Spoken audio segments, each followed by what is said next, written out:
اللهم صل على سيدنا محمد وعلى آل سيدنا محمد. أعوذ بالله من الشيطان الرجيم. بسم الله الرحمن الرحيم. الحمد لله رب العالمين، والصلاة والسلام على سيد المرسلين وعلى آله وصحبه أجمعين. رب اشرح لي صدري ويسر لي أمري واحلل عقدة من لساني يفقه قولي. سبحانك لا علم لنا إلا ما علمتنا إنك أنت العليم الحكيم.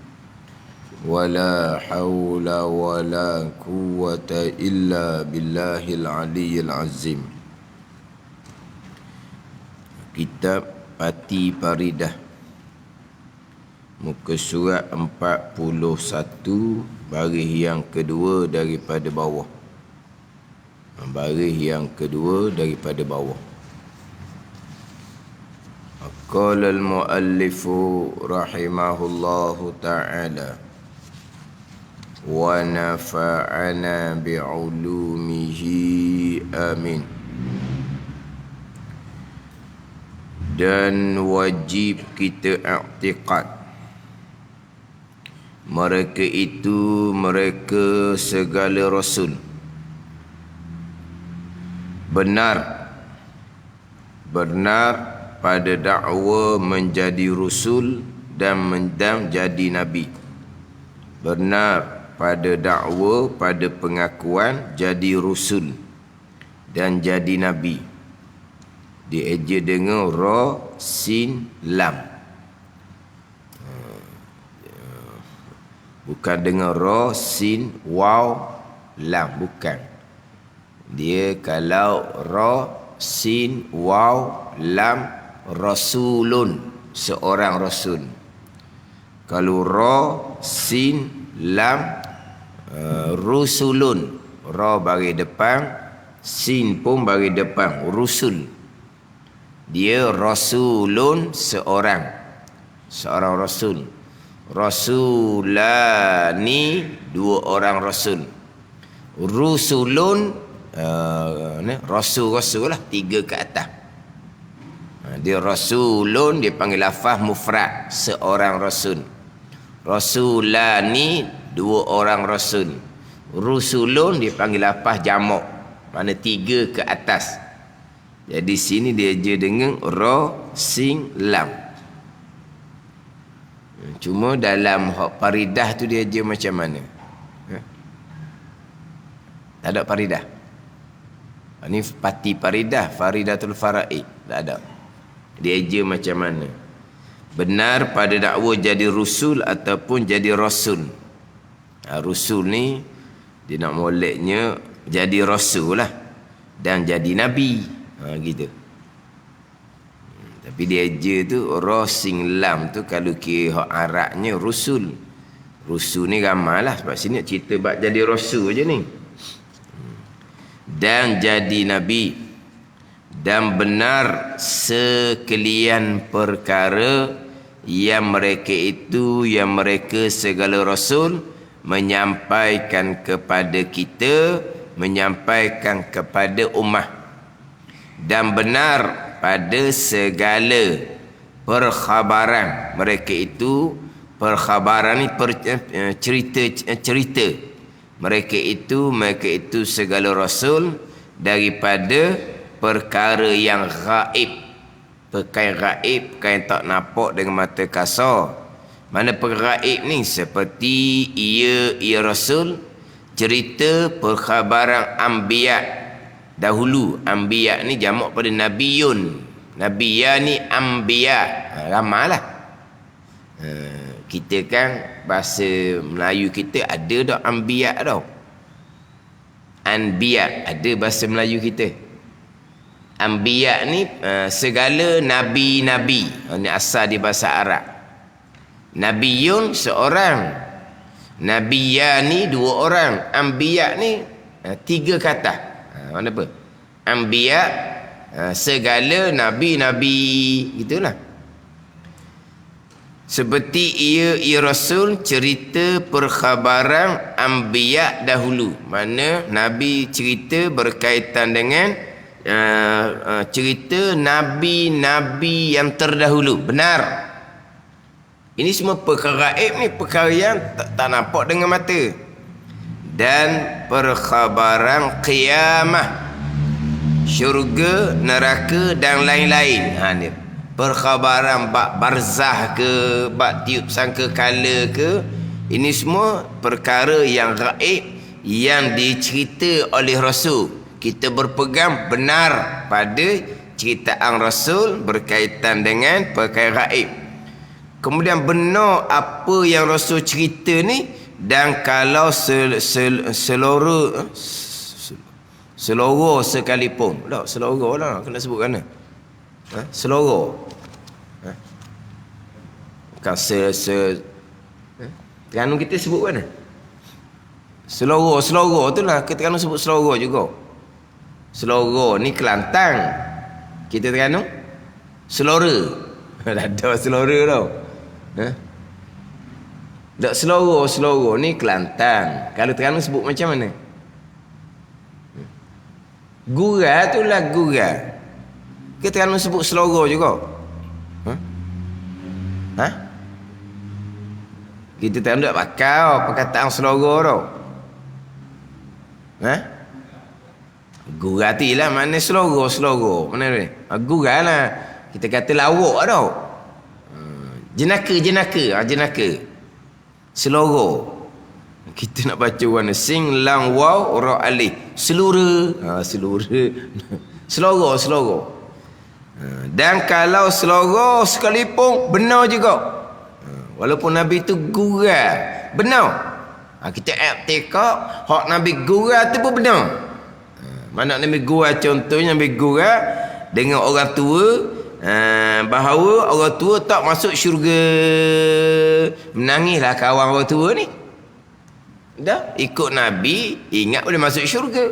Tiba-tiba Nabi kata orang tua tak masuk syurga.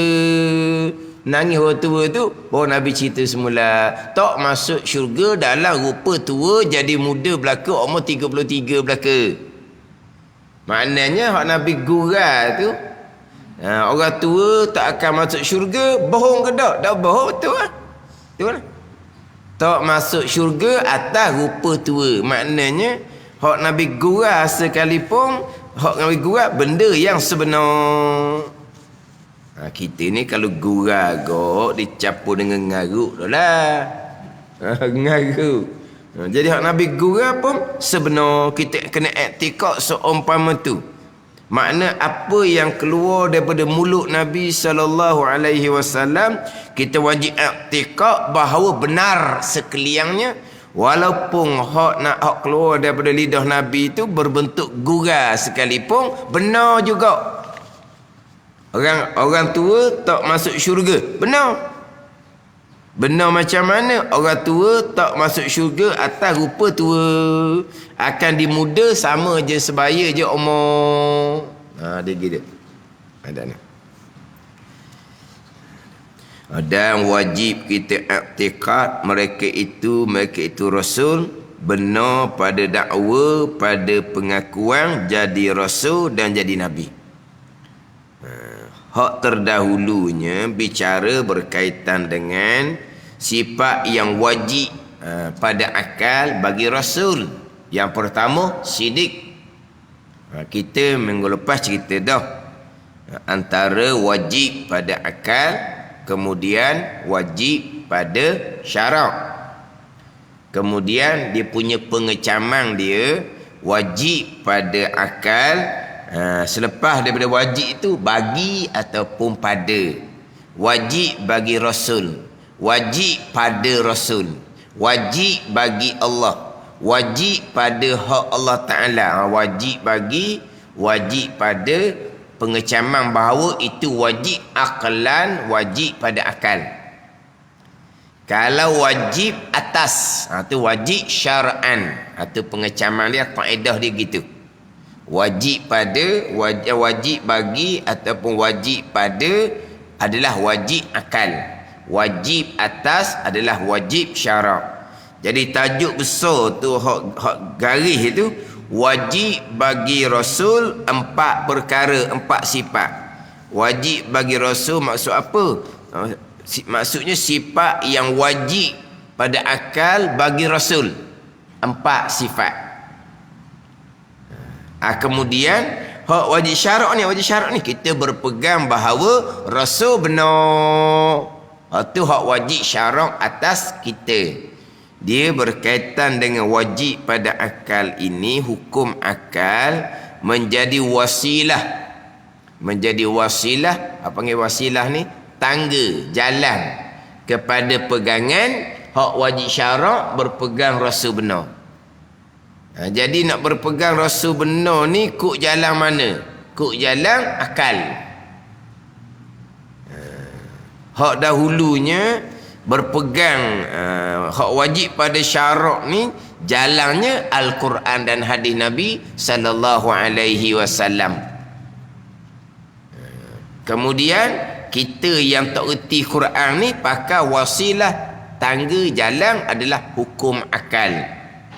Tapi hukum akal ni yang disusun oleh ulama-ulama muktabar yang tak lari daripada Al-Quran dan hadis Nabi sallallahu alaihi wasallam. Mana wasilah tangga macam contohnya lah, kita mengaji kaedah sifat 20 hukum akal. Itu adalah wasilah tangga kepada pegangan kita mengenal Allah dan mengenal Rasul tu lah. Adapun hak terdahulunya mengenal Allah, wasilah tangganya direct kepada Al-Quran dan hadis Nabi sallallahu alaihi wasallam. Ni wasilah tangga jalan. Hak Allah Taala perintah wa bataru ilaihil wasilah. Mana kena cari wasilah tangga jalan.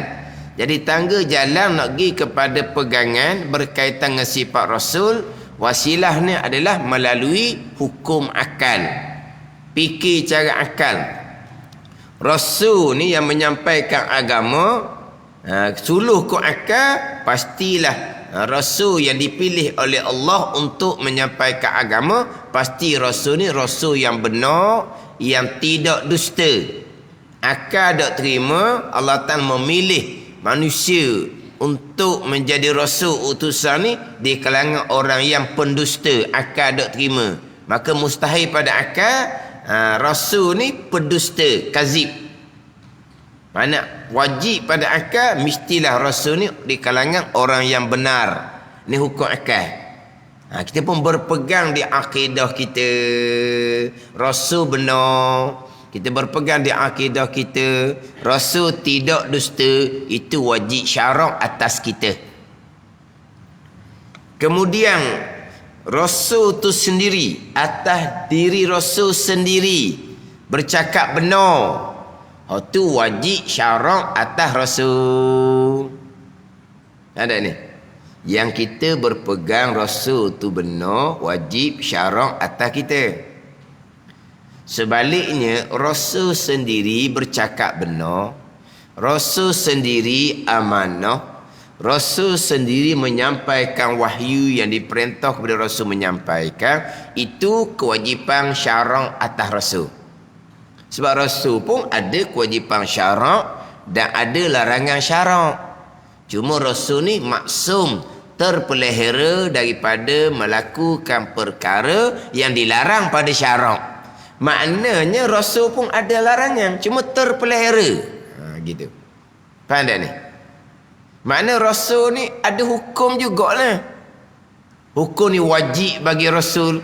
Atas Rasul ni ada hukum. Hukum ni sunat atas Rasul. Terkadang ummahnya sunat, Rasul hukumnya wajib. Ibadah korban contohnya. Ummahnya sunat, Rasul tak sunat, wajib. Itu contoh. Faham tak ni? Mana di Rasul pun ada hukum syarak. Kita ni ada hukum syarak, suruhan dan larangan. Yang menyampaikan kepada kita adalah Rasulullah Nabi sallallahu alaihi wasallam. Kemudian Rasul ni macam kita juga, ada hukum syarak, ada suruhan dan larangan. Siapa Rasulullah? Kepada Nabi SAW. Nabi sendirilah. Sebab Nabi ni menjadi Rasul kepada jin dan manusia. Bahkan Nabi menjadi Rasul bal ila nafsih. Nabi menjadi Rasul kepada diri Nabi sendiri. Sekarang Nabi kita menjadi Rasul kepada jin dan manusia. Kepada jin dan manusia. Yang mana menjadi Rasul kepada jin ni hanya Nabi SAW. Nabi-Nabi lain hanya menjadi Rasul kepada manusia sahaja. Adapun Nabi SAW menjadi Rasul kepada jin dan manusia.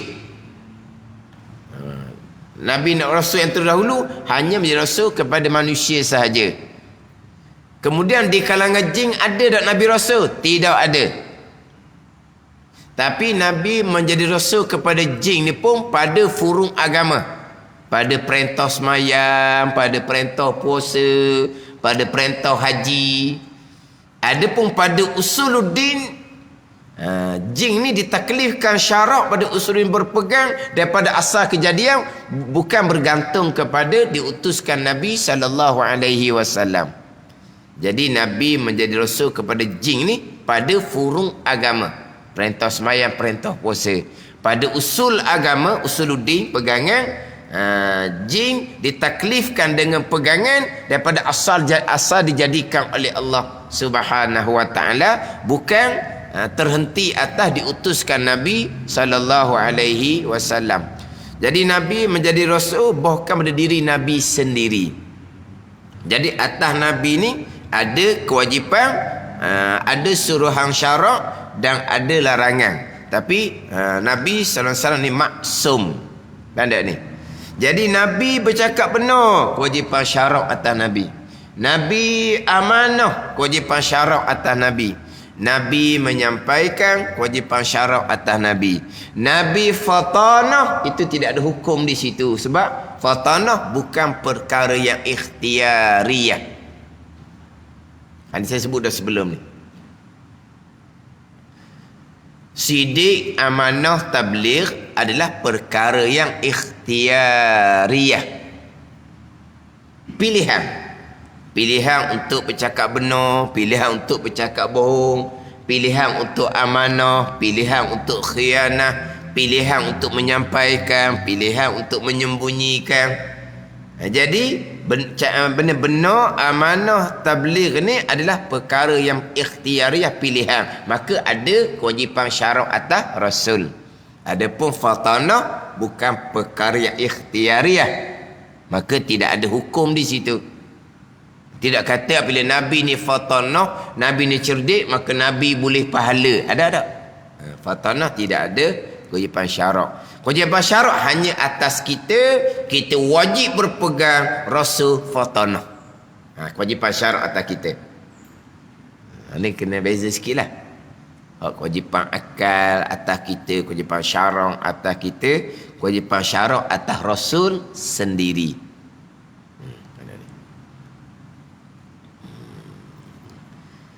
Jadi dari segi hukum akal, Rasul ni akal ni pastilah di kalangan yang sidik, yang benar. Akal tak terima Rasul ni di kalangan orang yang pendusta. Ni hukum akal.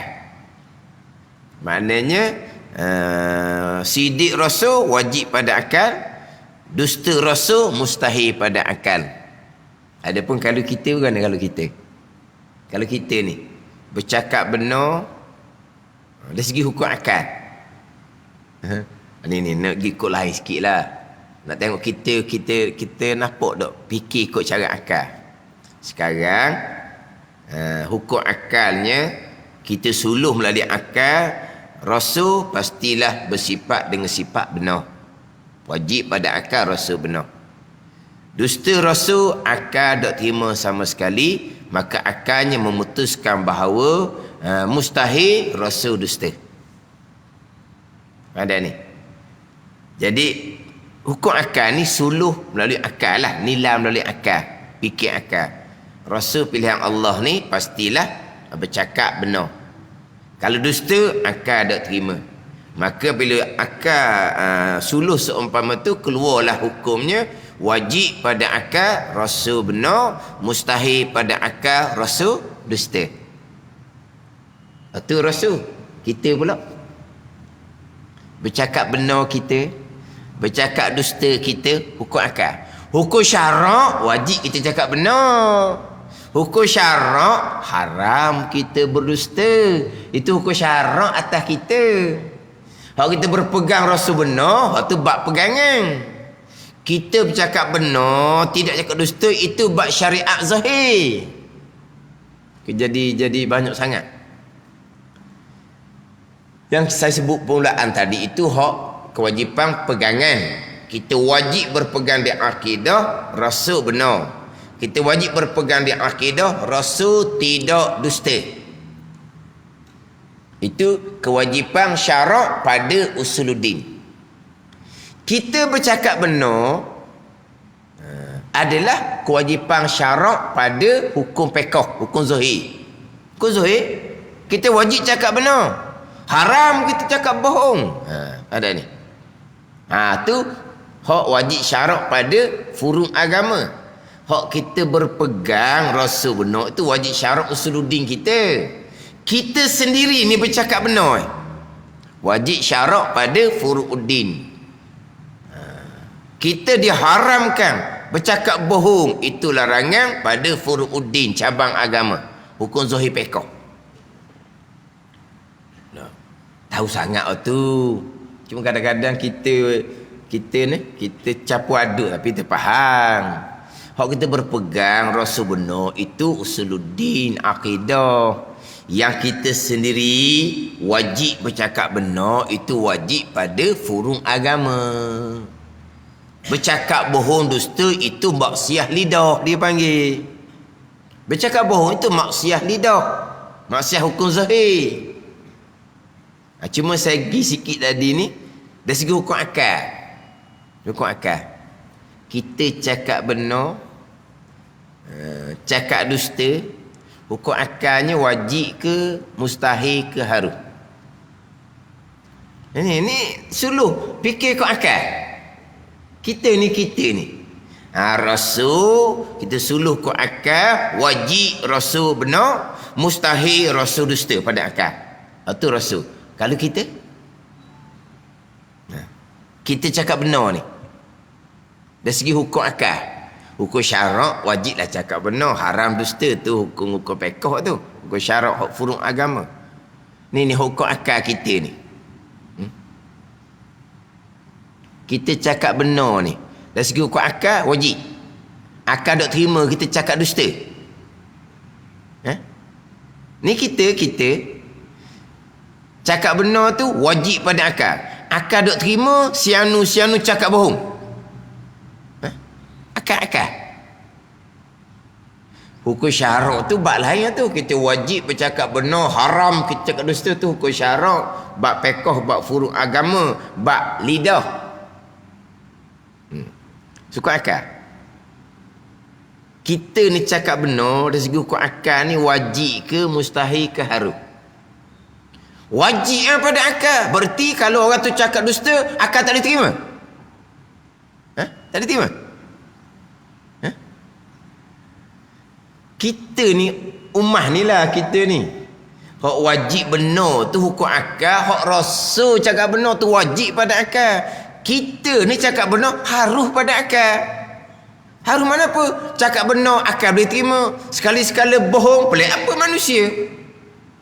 Kakak tak boleh terima bohong. Akal boleh terima seseorang ini bercakap benar, akal boleh terima. Seseorang ni bercakap bohong, akal boleh terima. Terima kedua belah, dia panggil harus pada akal. Harus pada akal ni. Jangan salah faham pula. Harus syarak. Nah harus syarak bercakap dusta. Siap gitu. Hak tu bab syarak bab lain. Hukum syarak kita wajib bercakap benar. Hukum syarak kita diharamkan bercakap dusta tu hukum syarak. Kalau saya tanya hukum akal. Ni. Dah penting kau tu. Dah penting. Cuma nak tengok. Boleh beza ke dah. Hak mula tadi yang pertama wajib pada akal, rasul benar, mustahil pada akal, rasul dusta. Itu hukum akal. Kita pun berpegang di akidah kita, rasul benar. Kita berpegang di akidah kita, rasul tidak dusta. Itu kewajipan syarak atas kita, usuluddin, pegangan. Di rasul sendiri bercakap benar, itu kewajipan syarak atas rasul. Anda kita duduk ngaji ni dalam pembicaraan sifat rasul 4 perkara ni. Pergi pula kepada kita ni, kita bercakap benar wajib pada syarak, bercakap dusta haram pada syarak. Itu bahagian kita. Kita tahu hukum tu. Cuma segi tadi dari segi hukum akal, kita ni bercakap benar dari segi hukum akal, wajib kepada akal. Kalau kata kita bercakap benar ni wajib pada akal, berarti kalau kita cakap dusta, akal tak terima sama sekali. Begitu? Akal terima, manusia. Bukan maksum pun, bukan Nabi Rasul. Nabi Rasul akal tak terima kalau dusta. Tapi kalau manusia biasa, cakap benar, akal boleh terima. Cakap dusta, akal boleh terima. Manusia, bukan maksum. Maknanya, cakap benar, kita ni adalah harus pada akal. Cakap benar pun akal boleh terima, cakap dusta pun pelik apa manusia. Kan ni? Ni bagi nak memikir sikit lah. Tak erti ni pun tak apa. Cuma kita kalau tanya, kita bercakap benar ni dari segi hukum akal, wajib ke mustahil ke harus? Wajib cakap benar. Wajib cakap benar tu wajib syarak. Cakap benar boleh pahala, cakap dusta haram, berdosa. Tu hukum syarak. Hak tanya ni hukum akal. Hukum akal. Kita ni, seseorang ni, bukan Nabi, bukan Rasul ni, bercakap benar, akal boleh terima. Orang baik cakap benar lah. Cakap dusta, akal boleh terima. Baik tak baik pun tidak maksum. Ada ketikanya, ada juga dia capu-capu sikit, hak bohong dia tu. Ada ni. Sebab apa? Dah, tidak maksum. Tapi banyak cakap benar, sebab dia orang baik. Tapi, akal boleh terima tak? Orang hak cakap benar, dia cakap bohong, akal boleh terima. Sebab manusia biasa yang tidak maksum boleh terima akal cakap benar, boleh terima akal cakap dusta. Dipanggil cakap benar kita ni adalah harus pada akal. Benar Rasul wajib pada akal. Gitu. Tak nampak lagi? Dia banyak-banyak sifat lagi sesat tau. Masuk kot tu lagi, kot ni pula, kot tu pula, kot ni pula. Sesat. Tak sesat dah GPS ada kan? Buat datang molek. Sebenarnya kita tak pelik pun, cuma kita tak boleh nak cerita gitu je. Cuma kita semabur ke ukur syarak. Orang tanya, kita ni manusia biasa ni bercakap benar dari segi ukur akal ni wajib ke harus ke mustahil? Wajib cakap benar. Tu wajib ukur syarak. Hukum akal. Akal boleh terima dia cakap benar? Boleh, akal boleh terima. Akal boleh terima tak sekali-sekala dia bohong? Akal boleh terima. Atau panggil harus pada akal, bercakap benar. Harus pada akal, bukan harus pada syarak. Pada syarak wajib cakap benar. Haram cakap dusta. Itu hukum syarak. Ni tambah ni nak terbuka je. Fikiran kita bukan kata nak menyusahkan. Ada orang dia kata ke kaedah sebab 20 ni sengaja nak menyusahkan orang. Supaya apa? Supaya maknanya dia je pandai, barulah dia ada hebat. Dia tak ambil orang lain pandai sama, dia kata. Lepas tu dia menyusahkan. Tak ni, nak buka ilmu. Nak buka ilmu. Jadi hak wajib bagi Rasul bukan wajib pada akal. Yang pertamanya sidik. Erti sidik ni benar sekalian perkataan mereka itu. Sekarang perkataan ni lah. Mana sekarang perkataan? Perkataan yang pertama pada dakwa pengakuan menjadi Rasul. Mana itu perkataan? Mana perkataan mereka itu?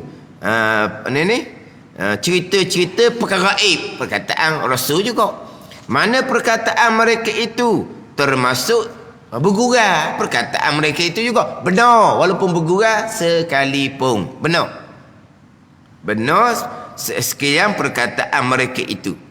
Dan makna benar itu kita baca minggu lepas, berbetulan dengan hak sebenar. Berbetulan dengan hak sebenar, dia terima gitu. Apa dia benar-benar ni? Berbetulan dengan hak sebenar. Dia benar-benar ni mutabaqatul khabari lil waqi'. Mutabaqatul khabari lil waqi'. Mana apa ni? Berbetulan, bertepatan antara cerita dengan waqi', dia panggil. Apa dia waqi'? Ni. Waqi' ni hak sebenar-benar itulah waqi'. Nafsul amri tu. Waqi', nafsul amri, haqiqah sama makna. Waqi' hak berlaku tu macam mana? Nafsul amri, diri perkara tu macam mana? Haqiqah, sebenar-benarnya macam mana? Jadi sidik ni bertepatan antara cerita dengan hak berlaku. Gitulah dia panggil benar. Bertepatan antara cerita dengan apa yang berlaku. Apa yang berlaku dia panggil waqi', atau dia panggil nafsul amri, atau dia panggil haqiqah, dia panggil. Jadi apabila cerita tu mutabaqah ni ditemu sini dengan berbetulan. Berbetulan kalau kita panggil gak bertepatan. Bertepatan. Berbetulan, bertepatan. Bertepatan cerita dengan apa yang berlaku. Itu benar. Keadaan ni. Maknanya kalau khabar cerita kita tiba-tiba tidak bertepatan dengan apa yang berlaku, dia panggil kazib. Apa yang kita cerita dengan apa yang berlaku lari, tak sama, dia panggil kazib lah. Walaupun apa yang kita cerita tu dengan apa yang berlaku tu tak serupa lari, kita tak sengaja sekalipun, dia panggil dusta, cuma tidak berdosa. Ni kalau kita cakap benda-benda yang berlaku lah. Kita cakap benda yang berlaku. Ada berlaku kemalangan. Orang tanya kita, macam mana dengan hak kemalangan tu? Cedera ke, mati ke? Kita pun ceritalah. Cedera pula berapa orang, kita pun cerita. Tiba-tiba apa yang kita cerita tu dengan hak waqi' yang berlakunya tak tepat. Dia panggil kita dusta, kazib. Kazib lah tu. Tapi kita tak sengaja ingat ke, mana tak berdosa, tapi panggil dusta. Cuma kita apabila hak kita cerita tu salah, orang kata kamu tadi cerita tak betul tu, kamu dusta. Kita kata saya tak dusta, saya tak sengaja. Ya, kamu dusta, cuma tak sengaja, maka tak berdosa. Tapi namanya dusta. Apabila cerita kita dengan apa yang berlaku ni tak sama lari, maka nama dia dusta. Tapi oleh kerana tak sengaja, tak berdosa. Gitu je lah. Benar-benar ni masuk apa benar? Masuk benar ni mutabaqatul khabari lil waqi', mana bertepatan cerita dengan apa yang berlaku sebenar. Itu panggil benar. Kan? Ni kitab ni nak ditikan takrifan benar. Dah kita faham gitu, ada benar dah. Dia cerita dengan yang berlaku sama, benar.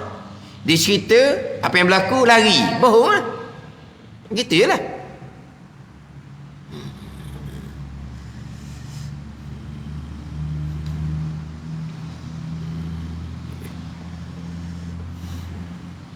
Dia cuma ni bicara hukum lah. Bicara hukum. Dia bercakap sebenarnya apa dia cerita tu tak betul pun. Dia nak betul-betul nak bohong. Misalnya kita kata. Tapi cek kemudian apa dia cerita tu kena betul. Tetap berdosa. Walaupun sebenarnya dia panggil di situ benar. Dia cerita, memanglah dia tujuan dia nak bohong. Dia pun ceritalah.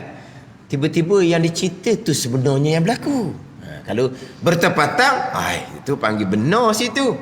Tapi berdosa sebab apa? Sebab niat di hatinya memang nak cerita benda tak sebenar. Cuma kebetulan sebenar. Jadi nak panggil sebenar sungguh ni, makna di zihing dia pun makna betul-betul nak cerita itulah. Bukan ada tujuan nak cerita sebaliknya. Dan yang berlaku pun begitulah. Apa panggil benar? Kalau dia cerita di fikiran dia memang nak cerita bohong. Tapi pada kharij dia, pada berlaku di luar ni, betul dia cerita. Nak panggil benar sungguh, dia cerita dengan tujuan untuk cerita benda sebenar, dan berlaku tu pun kena sebenar. Bagi benar sungguh. Kalau dia cerita, niat dia cerita sebenar, berlaku sebaliknya tak sebenar, dia panggil kazib je. Sebab tak sebenar pada kharij dia. Tapi kalaulah pada kharij yang berlaku di luar ni bertepatan dengan apa yang dia cerita, tapi dia cerita tu tujuan dia cerita bukan nak cerita benda sebenar. Kebetulan begitu sebenarnya, dia panggil dusta. Walaupun yang berlaku tu adalah bertepatan. Sekarang dia cerita ni dia tahu sebenarnya pasal lain. Hak dia cerita ni dia hanya nak bohong saja.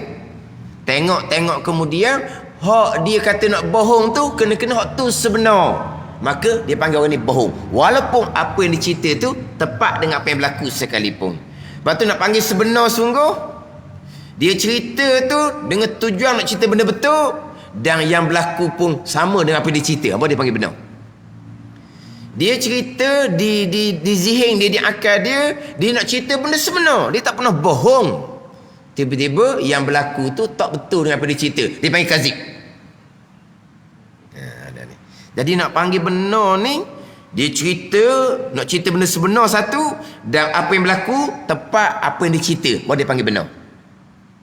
Dia cerita memang niat dia nak cakap betul, tak ada niat nak tipu-tipu, tapi berlakunya sebalik.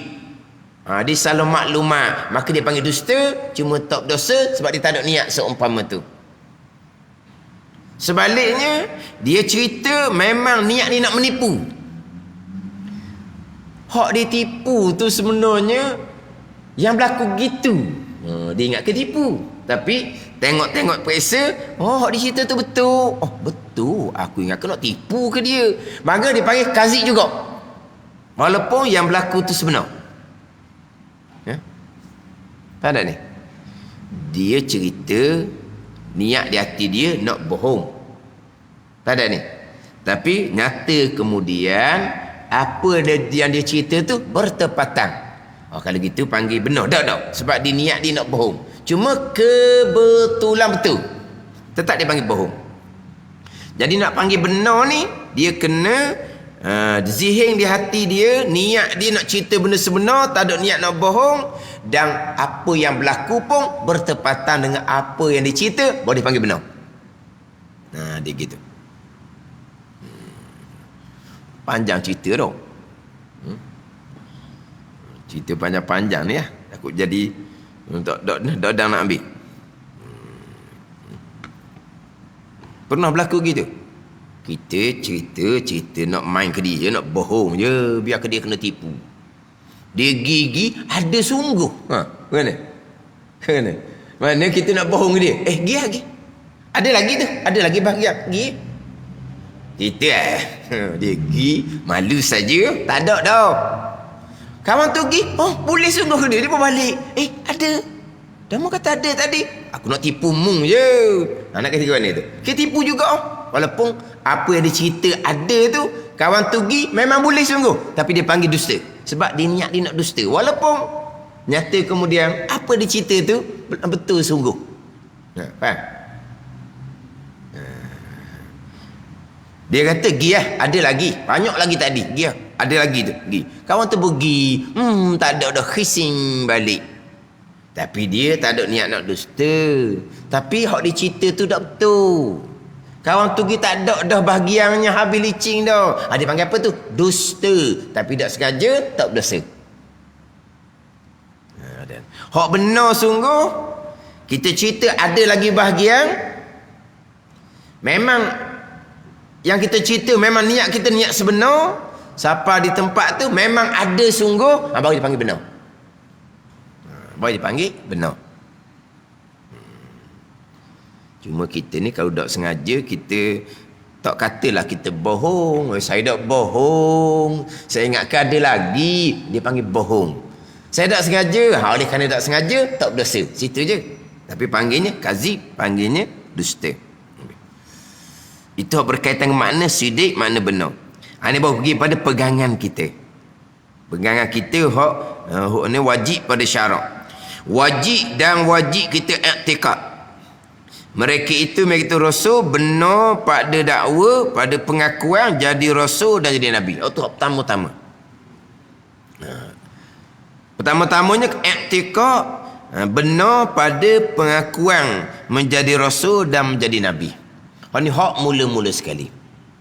Apabila kita i'tikad rasul yang mengaku jadi rasul ni benar ianya Rasulullah, ianya Nabi Allah Subhanahu Wa Taala, dan benar sekali perkara yang mereka itu menyampaikan kepada kita. Dah kita membenarkan pengakuan menjadi rasul, pastilah kita membenarkan sekali perkara yang mereka itu menyampaikan kepada kita,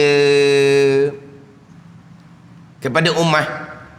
Mari daripada mana? Pertamanya, membenarkan pada dakwaan pengakuan mereka ni adalah Rasulullah. Kena i'tikad. Atau mula-mula sekali kena i'tikad bahawa pengakuan sebagai rasul adalah sebenar, ianya adalah sebenar Rasulullah. Kena i'tikad. I'tikad ni orang kafir Mekah tak lepas ni, termasuk Abu Talib sekalipun. Abu Talib sama, orang kafir Mekah sama. Nabi mengaku dia Rasulullah, Nabi mendakwa di Rasulullah. Orang kafir Mekah tahu betul dakwaan tu. Abu Talib tahu betul pengakuan tu, tapi tidak i'tikad bahawa benar mereka itu sebagai Rasulullah. Ni tidak beriman ni. Mereka tahu tak bahawa pengakuan Nabi sebagai Rasulullah ni sebenar. Mereka tahu sebenar. Sebab apa? Sebab banyak berlaku di Nabi kitanya perkara-perkara yang mencari adah daripada lahir lagi dah.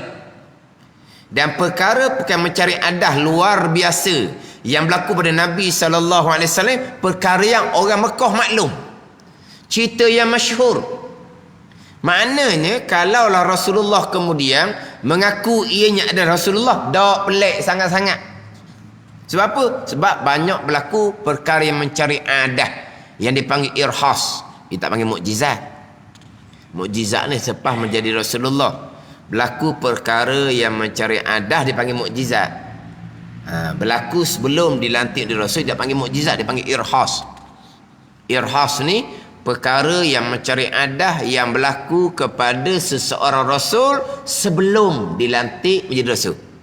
Gitu. Apa makna irhas? Irhas ni ginilah kalau kita sebut irhas ni. Apabila Rasulullah kemudian mengaku ianya telah dilantik menjadi Rasulullah, maknanya patut pun selama ni banyak perkara yang luar biasa berlaku kepada Rasulullah, kena-kena akan dilantik menjadi Rasulullah. Itu dipanggil irhas. Apa maksud dia? Saya mengaji dulu pun tak ada.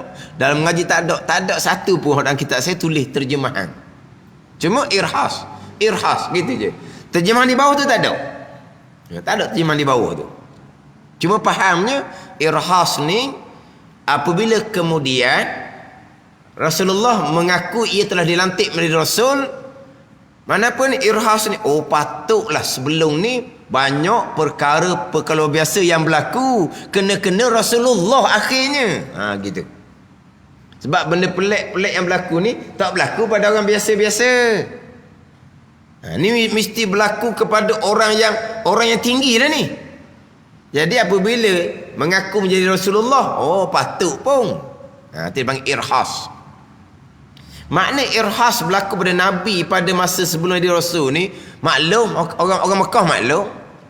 Nabi ke Syam, balik daripada Syam, tak kena panah pun, dituruti oleh awan. Orang maklum.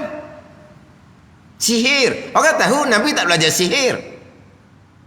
Orang Mekah takkan kata Nabi sihir. Sebab Nabi tak belajar sihir. Ada ni. Itu kata maknanya Nabi ni mengaku menjadi Rasulullah. Orang kafir Mekah tahu. Betul orang Nabi kata. Bukan Abu Talib ni. Orang kafir Mekah pun tahu. Sama telah Abu Talib. Orang kenal betul-betul Nabi kita. Bukan di kalangan Yahudi Nasara, di kalangan orang-orang berilmu dengan Yahudi, berjumpa dengan Nabi, tengok je Nabi tu, tak tanya soalan lagi, tengok je itu Rasulullah. Sebab apa? Tandaan Rasulullah sudah dinyatakan dalam kitab Taurat dan Injil. Yang mana tandaan Rasulullah ni lah perkara pertama-tama yang mereka ubah. Sebab mereka tahu dah Rasulullah khatamun nabiyyin ni, penutup segala nabi ni adalah bukan di kalangan mereka. Mereka tahu dah. Lepas tu mereka ubah mula-mula sekali adalah sifat Rasulullah nabi akhir zaman, nabi yang terakhir, penutup segala nabi. Tapi walaupun mereka ubah, mereka tahu ayat di situ sebenarnya ayat mana. Mereka tahu. Tanda ni. Jadi bukan hanya salah yang pertama mengubah kalamullah Taurat dan Injil, hak orang alim mereka kemudian pun salah juga. Sebab apa? Mereka tahu ayat ni diubah. Mereka tahu. Mereka tahu ayat sebenarnya mana, mereka tahu. Mereka tahu ayat sebenar mana. Jadi bila mereka tengok je Nabi SAW, ya, betul. Ini betul Rasulullah. Ada ni. Mereka tahu benar. Sebab apabila masyhur bahawa di Mekah ada seseorang lelaki mengaku di Rasulullah. Jadi di kalangan orang alim Yahudi Nasara, pergi tengok ya kedak Sebab mereka pun ternanti ni. Mereka berjumpa je, ya Rasulullah. Tengok muka tahu dah. Tanya soalan pula, jelas. Nabi kita Rasulullah. Tapi mereka tidak i'tiqad, mereka tidak percaya di hati. Mereka hanya tahu saja. Benar, betul. Hak Nabi kita mengaku sebagai Rasul, betul. Mereka tahu betul, tapi mereka tidak i'tiqad. Ini kena i'tiqad. Bukan hanya tahu betul saja. Jadi maknanya di kalangan orang alim Yahudi tahu. Di kalangan orang kafir Mekah sama telah Abu Talib tahu bahawa pengakuan Nabi sebagai Rasulullah ni betul. Tak ada dusta-dusta Tapi mereka tidak i'tiqad. Mereka tidak berpegang di akidah bahawa benar pada dakwaan Rasul sebagai Rasulullah. Ada ni. Sebaliknya kita orang kemudian yang tak kenal pun Rasulullah SAW secara batang hidung lah, tak kenal. Mudah-mudah boleh i'tiqad di hati bahawa benar Nabi adalah Rasulullah, penutup segala Nabi. Itu taufik hidayah daripada Allah Subhanahu wa ta'ala. Tanpa taufik hidayah Allah, orang alim Yahudi yang tengok muka tu tahu dah betul, tidak i'tiqad bahawa Nabi adalah Rasulullah. Orang kafir Mekah yang hidup dengan Nabi ni, kawan lah, jiran lah, tidak i'tiqad di hati bahawa dakwaan pengakuan Nabi Rasulullah ada diterima. Mereka tak terima pun, tak i'tiqad pun. Sampai ke Abu Talib sendiri pun tak i'tiqad. Sebab apa? Taufik hidayah milik Allah. Kita orang kemudian ni 1400 tahun lebih dah boleh percaya mudah-mudah, boleh i'tiqad mudah. Itu taufik hidayah daripada Allah Subhanahu wa ta'ala. Sebab kalau kira Nabi SAW ni ada kata tak ada orang Mekah tidak i'tiqad bahawa Nabi Rasulullah, tidak ada. Sebab bukan cerita Nabi SAW, bukan cerita Abdullah, bukan cerita Abdul Muttalib, daripada atas lagi ni. Tu nenek Nabi ni orang-orang yang terkemuka belaka. Kalau kita baca dalam sejarah tu nenek Nabi ni yang menjadi raja-raja ni, mereka beritahu dah kepada orang ramai di kalangan lahir daripada generasi kami lah nak akan dilantik di Nabi. Mana tu nenek Nabi ni cerita dah. Sebab apa? Sebab cahaya ni sudah ada. Dia betul nenek Nabi ni. Makna cerita akan lahir daripada keturunan ni akan menjadi rasul, cerita timbul dah sebelum tu. Sebelum Abdullah, sebelum Abdul Muttalib lagi. Ada ni. Jadi cerita turun sampai ke Abdul Muttalib, sampai ke Abdullah. Abdullah ni siapa? Lelaki yang paling baik di Mekah. Aminahnya siapa? Perempuan yang paling baik di Mekah. Ada ni. Maknanya ketinggian keluarga Nabi ni masyhur. Lahir Nabi pula, akhlak Nabi. Hak benda pelik dah ni. Hak berlaku pada Nabi ni. Akhlak Nabi pula dikenali dengan Al-Amin. Mana kalau pakai adat kata kok, bila Nabi mengaku dilantik dari Rasulullah kok, terima mudah-mudah. Tapi tidak ada taufik hidayah. 13 tahun, berapa ratus orang saja yang beriman. Bukan tahu beriman, siap nak bunuh lagi. Sebab apa? Taufik hidayah milik Allah Subhanahu wa ta'ala.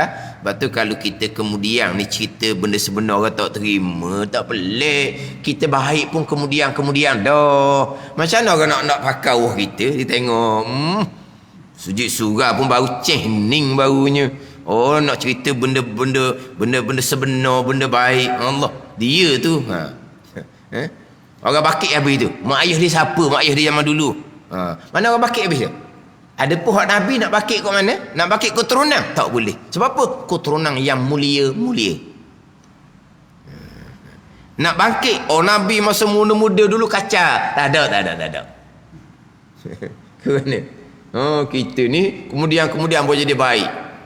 Dia tu masa budak-budak cuy rambut tang je. Tengok. Orang akan cerita. Walaupun masa budak. Walaupun masa budak. Hak Nabi tak nak cerita. Imam masa budak sekalipun tidak pernah Nabi melakukan perkara yang salah. Terpelihara daripada lahir lagi. Bukan terpelihara selepas dilantik menjadi rasul. Tu kata adat kata, kalau tengok keadaan Nabi ni, tak ada orang Mekah yang tidak i'tikad bahawa Nabi ni adalah rasul, tidak ada. Tapi taufik hidayah milik Allah Subhanahu wa ta'ala. Dan benar pada segala perkhabaran mereka itu, segala rasul, daripada perkara yang gaib. Hak saya sebut tadi cerita Nabi SAW. Sekarang ni kita cerita bukan cerita sifat Nabi seorang, sifat sekarang rasul-rasul dan sekarang Nabi-Nabi. Apabila Nabi kita benar, kejap kita bukan Nabi kita benar, hak Nabi Rasul terdahulu siapa yang cerita? Nabi kita yang cerita. Jadi hak Nabi Rasul terdahulu pun bersifat macam Nabi juga, benar juga. Sebab kalau Nabi kita cerita berkaitan dengan Rasul-Rasul yang terdahulu, tiba Rasul terdahulunya dusta, jadi Nabi jadi dusta jugalah. Dia cerita kisah-kisah Nabi Rasul terdahulu yang dusta. Jadi bila Nabi ni benar, Nabi cerita hak Rasul-Rasul terdahulu pun, mana Rasul yang terdahulu pun benar juga. Ada ni. Sebab tu hak syahadah kita tu kan, wa asyhadu anna Muhammadar Rasulullah tu kan, ada golongan sesat tu. Ditolak syahadah yang kedua tu. Kenapa tolak syahadah yang kedua? Kalaulah pakai syahadah yang kedua, wa asyhadu anna Muhammadar Rasulullah, dan aku nak saksi bahawa Nabi Muhammad utusan Allah Subhanahu wa ta'ala, berarti hanya terima Nabi kita sahaja Rasulullah. Lepas tu Nabi Adam, Nabi Ibrahim, Nabi Musa, Nabi Isa nak letak mana? Dia pergi kot tu. Ni hak sesat ni lah. Hak sesat ada rakaman, mati dah. Ditolak syahadah yang kedua. Sebab bila kita syahadah yang kedua, berarti kita hanya mengaku Nabi sahaja Rasulullah. Hak Nabi lain bukan Rasulullah. Apabila kita mengaku Nabi ni Rasulullah, Nabi kita ni cerita dak Nabi Adam, Nabi Ibrahim, Nabi Musa, Nabi Isa alaihi wassalatu wassalam. Nabi kita cerita. Mereka pun Nabi Rasul lah. Pak Nabi kita cerita. Kenapa tidaknya? Bukan syahadah yang kedua tu macam syahadah yang pertama. Syahadah yang pertama nafi dan isbat. Dengan mana tidak ada Tuhan melainkan Allah. Adapun syahadah yang kedua, bukankah tidak ada Rasul melainkan Nabi Muhammad? Bukan. Tak sama tu. Dengan syahadah yang pertama, nafi dan isbat, dengan makna Allah jua Tuhan. Tapi syahadah yang kedua, bukan menafikan, bukan menyatakan hanya Nabi Muhammad Rasulullah, bukan. Syahadah yang kedua, bahawa sungguh Nabi Muhammad adalah utusan Allah. Nabi sebagai utusan Allah, Nabi cerita hak kisah-kisah Nabi-Nabi Rasul terdahulu, berarti hak terdahulu pun Nabi Rasulullah juga. Kata dia ikut mana tu nak tolak syahadah kedua. Sebab kalau pakai syahadah kedua, berarti kita tolak Nabi Adam sebagai Rasulullah, tolak Nabi Ibrahim sebagai Rasulullah. Sebab apa? Sebab hanya mengaku Nabi Muhammad Rasulullah. Tak, kita bukan mengaku Nabi Muhammad je Rasulullah. Cuma kita mengaku Nabi Muhammad adalah utusan Allah, Rasulullah. Apa yang Nabi bawa, kita mengaku belaka. Kita naik saksi belaka. Nabi cerita Nabi Ibrahim, Nabi Musa, Nabi Isa. Kita naik saksi juga bahawa Nabi Ibrahim, Nabi Musa, Nabi Isa dan Rasulullah. Sebab apa? Sebab Nabi Muhammad yang cerita kan.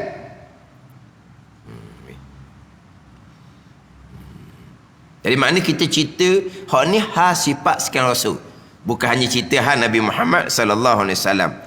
Dan benar pada segala perkataan mereka itu daripada perkara yang gaib. Mana seperti ia Rasul cerita perkhabaran anbiya dahulu, nabi-nabi terdahulu, benar. Ni pergi pada hak nabi kita pula ni. Dan perkhabaran qiyamah, syurga, neraka dan lainnya, benar. Dan kalau seloro sekalipun, Allah nak baca kan. Dan kalau seloro sekalipun, walaupun gurau sekalipun, benar juga. Dan mustahil lawannya, lawan sidik, iaitu dusta. Kita pegang kejak di akidah Rasul benar, kita pegang di kejak di akidah dusta Rasul, dok sama sekali. Dalil sidik. Kalau dusta mereka itu, nescaya dusta pula khabar Allah Subhanahu wa ta'ala. Kita maklumlah, pegangan wajib bersertakan dengan dalil. Ini dalil akal.